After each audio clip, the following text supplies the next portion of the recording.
Devils Productions presents The Great Deep.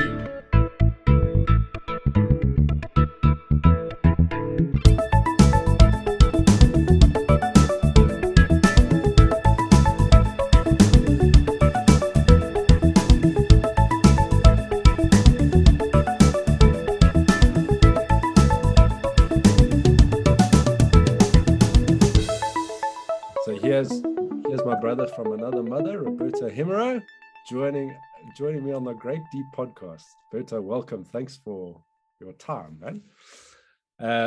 An absolute pleasure. We are talking today about mastering your craft. So maybe for those who don't know you, you can just tell us how long have you been, but I know you play everything, but tell us how long you've been playing for, because you're mostly known, I think, as a bass guitarist. Is that right? Okay. Yeah, that's correct. Yeah. How long have you been playing? I've been playing for about, I think, 25 to 28 years. Yes, that's right. I am older than what I look. I know. But but yeah, no, I've been playing for a long time, and it's been really amazing journey. And I would have never thought I'd be playing bass, actually, because I actually wanted to play drums. But that position was taken up by a really much better drummer. And so I was stuck playing bass in a church band. And yeah, I've just been playing ever since. Wow. Yeah. So for those who haven't seen you play, I think they would look at you and go, wow, you know, how do you get that good? Where do you learn all those skills? So we'll get into that in a minute. But I think what I would really like to know from you is, like, where do you currently in your stage of life and your stage of playing music now, where do you look to for inspiration? Well, I suppose it hasn't changed much in terms of inspiration. You know, I mean, like, even when I started playing, I was not interested in playing music, and my older brother was playing in a church band, and I was just interested in being with the bigger guys, and so I had to listen and do what they were doing, and so I started listening to their music, and all the music that they were listening to was like jazz fusion at the time. And it was, unbeknownst to me, I was learning, and all this information was coming into my head. And when I actually started playing the instrument, it was so much easier for me to play, because I was actually feeding myself unknowingly, learning and training my ear, and being attentive to what the musicians are doing. What does a drummer do? What does that sound like? What a percussionist is, a saxophonist. And so I suppose I learned the other way around, where I was listening first and then going towards the instrument, you know, and then also being stuck with an instrument that I wasn't interested in playing, you know, which worked out fine for me. But I suppose the inspiration had always come from somebody close to me, from people I hung around, and then also listening to certain artists where the music resonated with me. You know, music has a way of, I mean, let's look at it in many ways. I mean, when you listen to a song that pulls you in, and that's how you get interested in a specific artist. You know, so for me, you know, it's really a strange thing, you know. I think because when I started listening to those bands, I mean, I would have never went into a store and buy that type of music, you know. So it was sort of like, you know, you have to listen to this because it's good, you know. And so I did listen to it, and I pretended to like it, and then I loved it, and I couldn't do without it after that. So listening to those musicians and hearing what they do and how they interact with each other really was, for me, the inspiration. Like, you know, like, I started seeing well, not seeing like like a video or a live concert, but by listening to these musicians, you could actually feel that anticipation of the next note and how they interact with each other. It was that musical language that we hear about, and it's actually happening right there, you know. And what's amazing is that all the music I was listening to, it was happening right in my room, in my space, and I could feel it. And for me, that's inspiring. When music can make you move and make you feel something, that's inspiration. You know, I don't look at a specific genre. I don't say, well, okay, you know, I'm only going to listen to pop or jazz or rock or whatever it might be for inspiration. I listen to everything, whatever I can get my hands on, you know. And that was actually the advantage of listening to jazz fusion earlier on.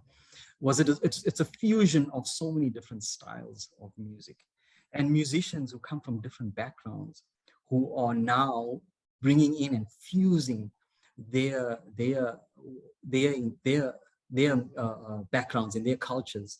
And that to me was a real inspiration. And I know that I took it into my music throughout the years, you know, wherever I've played, or whoever I've played with. I've tried my best to stay true to their music, but at the same time bringing my own style or background into it as well. So yeah, I would also say that like playing with certain musicians inspires you to play differently as well, you know. So I'm always open to playing with as many musicians as I can, you know. And that's something I would tell young musicians now: play as much as you can and with as many musicians as you can. Yeah. So that's a nice segue into the next question, which would be, what are the things that you look for in an artist that inspires you? Like what would be the things that like stand out to you and you go, wow, that's a noticeable thing in that artist? Mm-hmm. And would you say across the genres there are similarities, or are they different? Well, I think for me, over the years, what I've seen, I would say that a creative musician, you know, somebody who's not obeying too much of the rules, you know, for me, that has always done something for me. It's always inspired me. It's always made me want more. I look at, I mean, I don't want to go too far back. I'd rather just talk about current guys. You know, for me, a guitarist named Cory Wong, who is just, for me, he's playing something that's so familiar. It's so familiar. I mean, we've heard it so many times being played. I've heard this. I've heard guitarists play that. But yet he's taken it and he's brought it and brought this fresh feel to it, you know. So there's so many other musicians, and they do have a specific something. They do have a certain flair to them. They do have something to bring that's different, you know. But I would still say like Jacob Collier is one of them. He's right now, he's a young musician who's saying, well, you know what, I'm breaking down any sort of barrier, you know. If there's a wall, no, I'll go right through it, you know. If you tell me, no, it needs to be done this way, well, the music's not taking me there, you know. And I really like that about him. Victor Wooten is another one of my favorite bass players. And he also says the same thing, you know. So what, you've been learning this for the past 100 years. Who's to say that you can't do it a new way, you know? Because in music, there are a lot of traditionalists, you know, especially the jazz guys, you know. No, it's got to be done a certain way, or even in orchestral music, no, it's got to be done in a specific way. And he says, well, okay, you know, sure, that's you. But if you look at the guy who invented the wheel, there was people who thought he was crazy, you know. Like, what are you going to do? You know, we've been riding these horses all along. Why would you want to bring a wheel, you know? And we are driving cars today because of people like that, you know. So things have to change. Even the way we do things, we can't always be living in these boundaries and these rules, you know. So for me, artists who do that, you know, and there's so many of them. And in fact, the more I look at them and I look at all of these musicians who've been breaking that mold, they have done so well in their career because they never stick to the rules, you know. Peter Gabriel, Sting, you can go on and on with all these guys, you know. There's so many, there's too many to mention, you know. However, saying that, there are certain things. It's where, for example, if you tied to a record label and they're expecting you to have a specific sound, you know, or what the audience is looking for, kind of thing, you know. So there will be that type of thing until somebody breaks through and does it on their own. Then the record labels are now chasing that guy who broke through and say, oh no, this is the sound that we want, because that's happening. And that's where you find, for me, the leaders. Those people are for me, are the real heroes for me, you know, because they say, you know what, we're just gonna go out and do this and break every law, you know. And I can't say whether it will be across every genre, but I think in every genre in music, there are people like that, because there's a new sound every time, you know. There's a new way of doing things, you know. I mean, if we look at the way music has been recorded over the last couple of years, you know, it's changed. You can do it in your bedroom. Way back, well, not way back, like 15, 20 years ago, that's not even that long ago, you know, you had to go to a professional recording studio, and it cost you so much money. But now you can, for a fraction of the price, you can have it in your own bedroom, you know, and you can be doing pretty much the exact same thing to a certain extent, you know. So and experimenting and exploring and exactly, you know. Yeah. But for me, that's the thing, you know. It's you've got to break that mold. You've got to go through and do what you have to do, you know. Yeah. Follow the music. Yeah.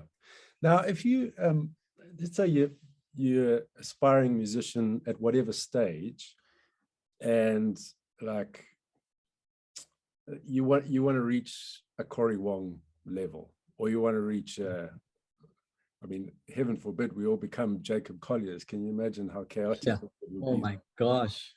But let's say you're aiming for that, right? Yeah. Is it all practice? Yes, pretty much. A lot of your life needs to be spent practicing, like a lot of it. I think there are some people who will say, you know, I go out and I look for inspiration.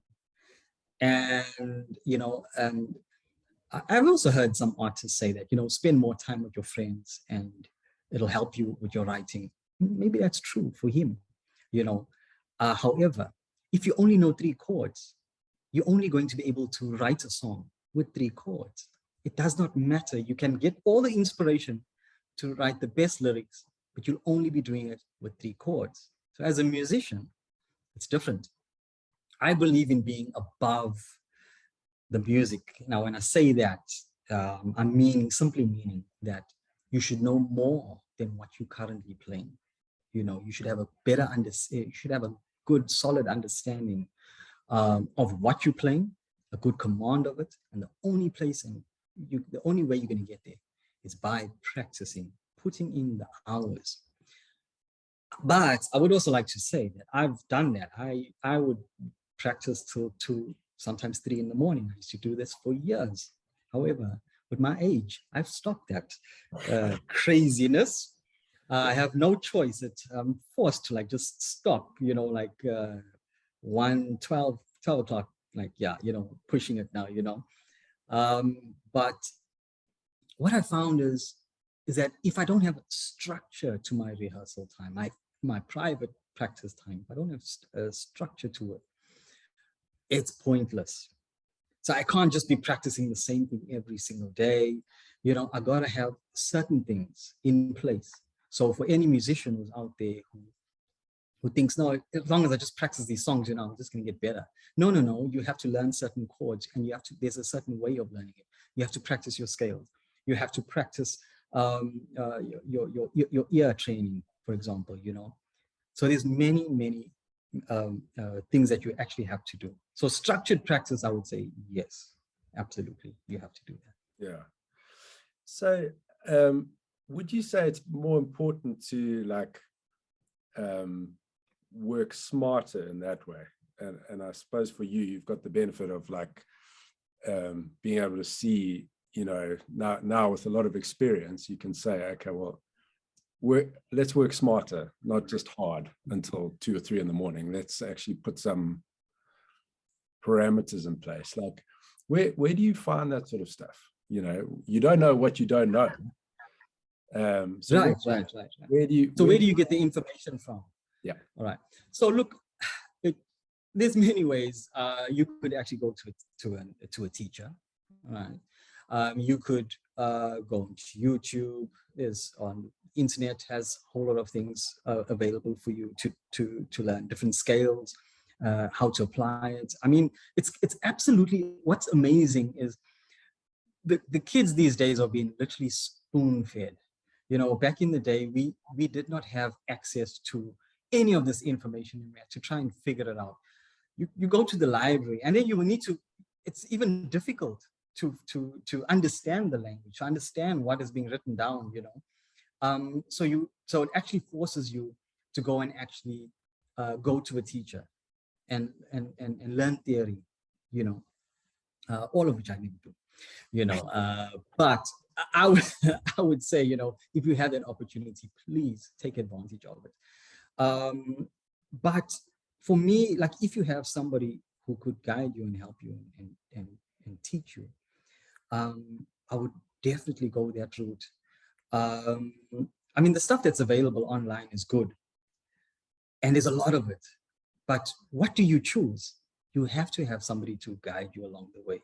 You should, I mean, even if you're going to see the person once a month, get a mentor or a teacher, whichever way you want to look at it, just so that there is some direction. I've seen a lot of young kids who come and say, hey, look what I can play. And they show me this amazing lick or whatever, but they can't even hold the guitar properly. The technique is all wrong. And I look at them and I say, okay, but you're not doing this properly. And you need to hold it like this. But if I hold it like this, then I can't play this. And that's a bad habit that you just that you have right now. And it's going to be a lot longer for you to unlearn this habit now. And it's going to hinder you from playing other stuff in the future. So I would go with that route. Get a teacher. Even if it's somebody, like I'm saying, it doesn't have to be full-time. It can also be somebody to guide you. But if you have somebody full-time, it's even better. I would go, that for me is the safest route to go with, yeah.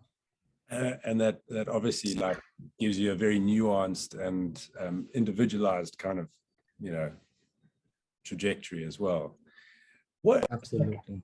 Let's say someone's aspiring, they really want to master the craft, and they've got this dream, but they look at a musician that they want to be like, and they go, yo, I'd really like to be like that, but I'm just not that talented. What percentage is talent for you, and what percentage is hard work? How would you differentiate? It's a very good question. Very, very good question. So let's look at the first part, right? So if you're looking at somebody who's obviously accomplished all of this, a master of the instrument, and you want to be just like them, I would say absolutely pursue that. I was against it at first. I'll be honest with you. I was against it because people start to say, are you sounding like that guy? Or you're sounding like Abe Laboriel, you're sounding like Victor Woods, and you're sounding like Marcus Miller, you're sounding like Ryan Calder, you're sounding like so-and-so and so-and-so. And I say, pursue it. I used to hate being labeled, and until I realized that actually I need these different voices. I need them. And I need to embrace that. That's what I want to do. That's the sound I want. And the more I practice all of these different people, yes, people are going to say that about you, but it's helping me as a musician to become better. And the more I do it, I actually do become more skillful and I do become better. So that can't be a bad thing, can it? It just really can't. Right. But you do find, because of who you are, like the person that you are, your emotion is going to come out. The way you hold the instrument is going to come out. It will happen. It might not sound like it in the beginning. You will sound like somebody else in the beginning, but eventually you will get your own voice. You'll start saying your own words and you'll start developing your own uniqueness, you know. But it does start, I believe, firmly by imitating those people, you know. I absolutely say go for it, and I have no problems with that at all, you know. I think Victor Wooten also said something about this, and it was really made so much sense to me, you know, because he talks about music being a language. And he said that when you were a baby, you had you know, you could talk, but your parents would be talking to you in sort of this baby language. And then eventually they started using proper words and you started developing these words and you started repeating what they were saying until eventually you learned the language through them. And then you could create your own sentences. And where you are today is because of that. You've moved on from your baby language and you can now make full sentences. But you have to start there with imitating and watching and listening to every single thing that your musical parents might be saying. And I totally endorse that. Yeah. So good. But with regards to talent, you know, I think it's a very tough one because there are some people who don't have a natural, which we call a natural talent. You know, we quickly put people in these. No, you don't have talent. You know, I think talent can be viewed rather as something where a person is a little bit more outstanding in a specific.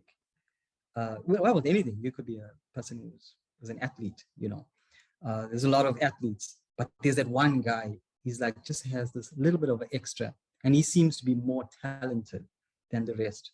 You know, so I don't think there's a formula for it as to weighing it. You know, but talent for me would be the person's personal touch and flair, and the work is more the technique.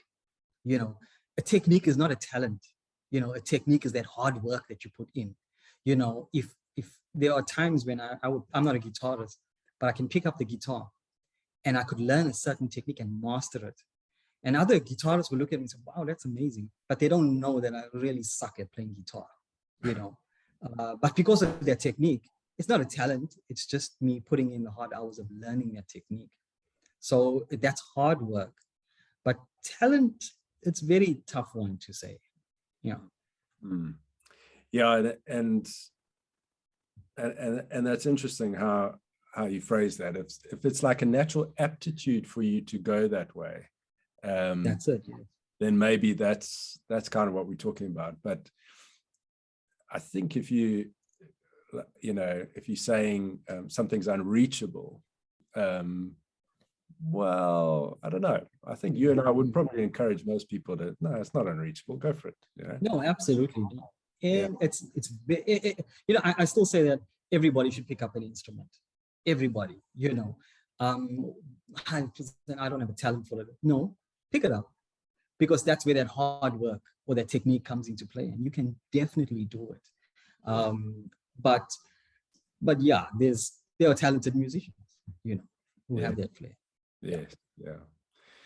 So what advice would you, I mean, you spoke in the beginning a little bit about this, but what advice would you give to beginners, like who are wanting to, like whatever stage they're at, maybe they've just picked up an instrument and they're wanting to learn, or they've been around for many years, maybe they're playing on the circuit, maybe they're touring, anything like that. Like what, is there like some sort of universal advice that you would give to anyone in terms of mastering their craft? I think Yeah, I think, I sometimes have to eat my own advice, which is pretty basic, be brave, you know. I have turned down a lot of gigs. Um, I, I, I suppose because I didn't feel good enough, and I think I lost out on a lot because of being scared to do certain things and to think that I could be on stage with certain people.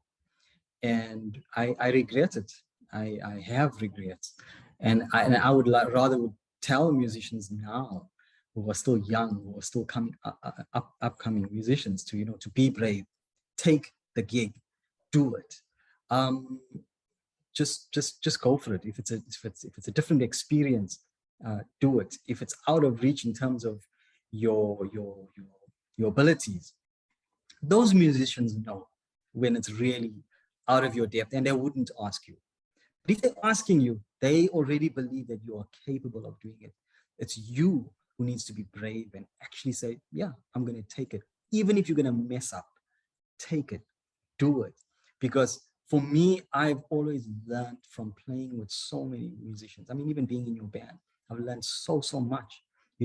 I've had to learn where to cut back. It's a lot. I've had to learn to put in certain things because there's no keyboard player when it's just the three of us playing. I've had to learn and adjust to the different tempos and arrangements in the song, in the different feels. And I would have never learned that had I said no. I would have not known my capabilities back then. And if I'd said no, I would have not been on different stages with you and with other musicians, And that for me would be the number one thing. Be brave, take the gig. You are good enough if they ask you. Go for it. Is that the same advice that you're giving yourself nowadays, or is that every single day? Every single day.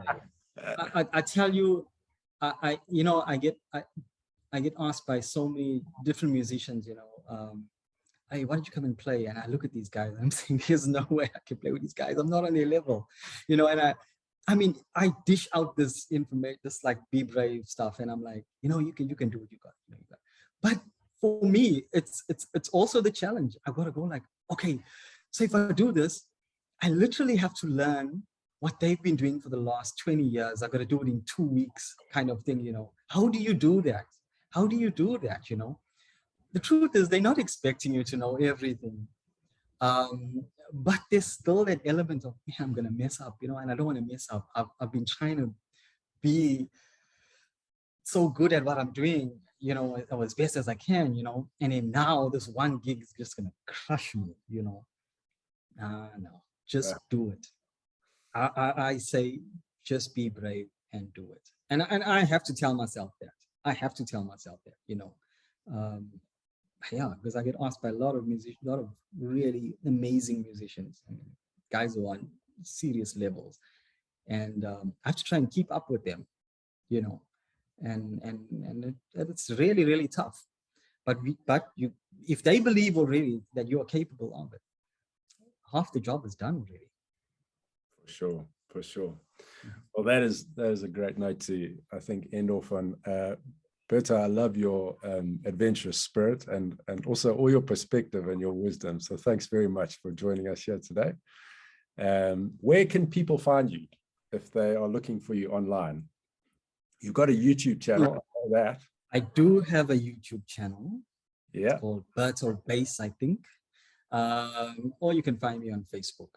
Yeah. Okay. Yes, I'm still old school, no Instagram and all that stuff. So I'm still old school. I need to be more brave, Well, there we go. So we'll look out for you on Instagram one of these days.